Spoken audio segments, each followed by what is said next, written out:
संवाददाता धीरज त्रिपाठी ने लोगों से बातचीत की। लोगों ने पीएम मोदी की ओर से चलाए गए ऑपरेशन सिंदूर की सराहना की है और पाकिस्तान के खिलाफ बड़े सख्त ऑपरेशन चलाए जाने की मांग की। सुनिए क्या कुछ कहा।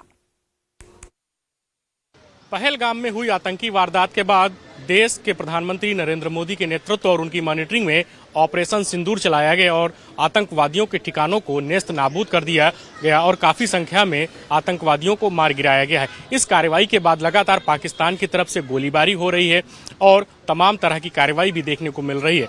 भारत सरकार की तरफ से भी लगातार इस पूरे ऑपरेशन को आगे बढ़ाया जा रहा है। देश दुनिया में भारत की कार्रवाई से लोग खुश हैं और इसकी सराहना भी कर रहे हैं। राजधानी लखनऊ में तमाम सारे लोग हैं, उनसे बात करके जानने की कोशिश करेंगे। भारत सरकार ने और भारतीय सेना ने बड़ी कार्रवाई की है, पाकिस्तान के जो आतंकी संगठन है उनके खिलाफ कार्रवाई की गई। कितना खुश हैं, क्या कहेंगे इस कार्रवाई को लेकर? इस कार्रवाई को लेकर उत्तर प्रदेश लखनऊ ही नहीं पूरे भारतवर्ष में खुशी की लहर है।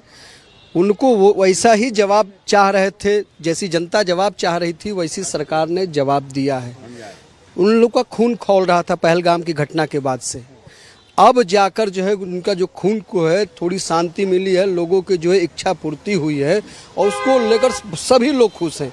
चाहे यहाँ के युवा हो, चाहे यहाँ के बुजुर्ग हो, चाहे यहाँ के बच्चे हो, चाहे यहाँ की महिलाएं हो, और महिलाएं तो खासकर जिसका सिंदूर मिटाया था उनकी आंखों के सामने, आज उन लोगों को उनके घर में घुसकर ही उनके स्थान पर घुसकर मारा है। इससे अधिक खुशी की बात कुछ और नहीं हो सकती। ठीक है, कुछ और भी युवा साथी उनसे बात करके जानने की कोशिश करेंगे। पाकिस्तान पे जो कार्रवाई हुई, आतंकवादियों के संगठनों के जो ठिकाने थे उन्हें नेस्तनाबूद किए गए, इसके बावजूद पाकिस्तान सुधरने का नाम नहीं ले रहा, सीज फायर कर रहा है, लगातार गोलीबारी हो रही है और तमाम सारे जो सिविलियन हैं वहाँ पे करीब 1 दर्जन के आसपास मारे गए हैं। पाकिस्तान सुधर नहीं रहा, क्या कहेंगे? सुधरेगा। ये कार्यवाही निश्चित रूप से जब भारत सरकार की तरफ से लगातार जारी रहेगी तो निश्चित रूप से पाकिस्तान सुधरेगा और इसी तरह की कार्यवाही की ज़रूरत थी। और ये जो हुआ है खुशी और भी इसलिए ज़्यादा हो गई कि जो सिंदूर मिटाया गया था और ऑपरेशन का नाम भी सिंदूर हुआ, तो ये हम लोगों का जो जोश था, खुशी है, ये डबल हो गई है और निश्चित रूप से पाकिस्तान को यही सरकार सुधारेगी। पाकिस्तान के खिलाफ कार्रवाई की गई, इसके बावजूद पाकिस्तान सुधर नहीं रहा, लगातार गोलीबारी की जा रही है, क्या कहेंगे?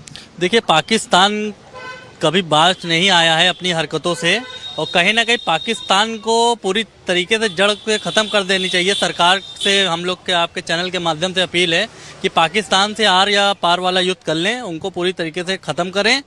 और ये लोग ऐसे हैं कि आतंकवादियों को पनाह देने वाले लोग हैं। ये आगे चल के अभी 28 मारा है, आगे चल के 2800 मारेंगे अगर इनको दोबारा मौका दिया गया तो इनको जड़ से उखाड़ने का काम करें। हम तो कहते हैं आज रात में सर्जिकल स्ट्राइक कर दें, पाकिस्तान पूरी तरह ख़त्म कर दें, क्योंकि ना रहेगा बास ना बजेगी बांसुरी। इसीलिए आपके चैनल के माध्यम से मैं 2 लाइन बोलना चाहता हूं सर्जिकल स्ट्राइक पे।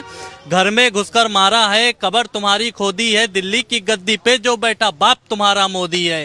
तो बाप तुम्हारा मोदी है, उत्तर प्रदेश में योगी हैं। सिर्फ 2 ही व्यक्ति ऐसे हैं जो पूरी पाकिस्तान की धज्जियां उड़ाने के लिए काफ़ी है हमारे लिए। ठीक है, कुछ और भी साथी उनसे बात करके जानने की कोशिश करेंगे। पाकिस्तान सुधरने का नाम नहीं ले रहा है। तमाम सारे जो आतंकवादियों के खिलाफ कार्रवाई की गई, इसके बावजूद जो पाकिस्तान सेना के लोग हैं, जो अधिकारी हैं, मातमपोशी मना रहे हैं उनकी कब्र पे जाकर। देखिए, 2 कौड़ी का आदमी जो मुनीर है, केवल मोदी जी ने भी इतना दिखाया है कि बाप बाप होता है और बेटा बेटा होता है। इसलिए बाप को भूलो मत, शांति से रहोगे यानी कायदे से रहोगे तो फायदे में रहोगे, यही मोदी जी ने दिखाया है। और अभी तक जितनी कार्रवाई मोदी जी के नेतृत्व में हुई है पाकिस्तान के ऊपर, एक तरीके से न्यायपूर्वक कार्रवाई हुई है। अगर पाकिस्तान बाज नहीं आया तो उसके ऊपर वैसी विध्वंसात्मक कार्रवाई होगी जैसी वो सोचा नहीं था। इसलिए अभी समझाने का केवल प्रयास किया गया है कि बेटा शुद्ध रहोगे तो सही रहोगे। इसीलिए मोदी जी ने अभी कोई इतना बड़ा कदम नहीं उठाया है, केवल आतंकवादियों के ऊपर उठाया है। जिस तरह से वो कार्रवाई कर रहा है, पाकिस्तान लगातार बाज नहीं आ रहा है। अगर इसी स्थिति में बना रहा तो फिर पाकिस्तान की वो स्थिति होने वाली है जो जीवन में उसने सोचा नहीं होगा, ना जीवन में पाकिस्तान पनप पाएगा। जिस तरह से स्थिति मोदी जी आने वाले समय में अगर यही स्थिति रही तो पाकिस्तान की करने वाले हैं। और अभी एक छोटा सा केवल एक टेलर समझ लीजिए लॉन्च किया है मोदी जी ने, इससे कोई बहुत बड़ी चीज़ नहीं किया है, लेकिन पाकिस्तान को भी समझाने का प्रयास किया जा रहा है। अगर नहीं समझेगा तो इससे भी भयानक कार्रवाई मोदी जी के नेतृत्व में हमारी सेना करेगी और उनको ठीक करने का काम करेगी। सरकार से हम ये मांग करते हैं कि एक बार उनको ऐसी स्ट्राइक किया जाए कि दोबारा ये जो छोटी छोटी हरकतें, उनकी बचकाना हरकतें हैं, वो हिम्मत ना कर पाएँ और एकदम से पूरा साफ हो जाए, एक बार ख़त्म चैप्टर। और ये मोदी जी ही कर पाएंगे। तमाम सारे लोग हैं पाकिस्तान के खिलाफ जो कार्रवाई की गई है, आतंकवादियों के खिलाफ, जो उनके ट्रेनिंग कैंप्स थे, तमाम सारे जो उनके ठिकाने थे, उन्हें नेस्तनाबूद किया गया, उसको लेकर लोग खुश हैं और यह भी कह रहे हैं कि पाकिस्तान के खिलाफ एक और बड़ी सर्जिकल स्ट्राइक की ज़रूरत है, तभी पाकिस्तान सुधरने का नाम लेगा। भारत पाक तनाव के बीच पीडीपी अध्यक्ष महबूबा मुफ्ती का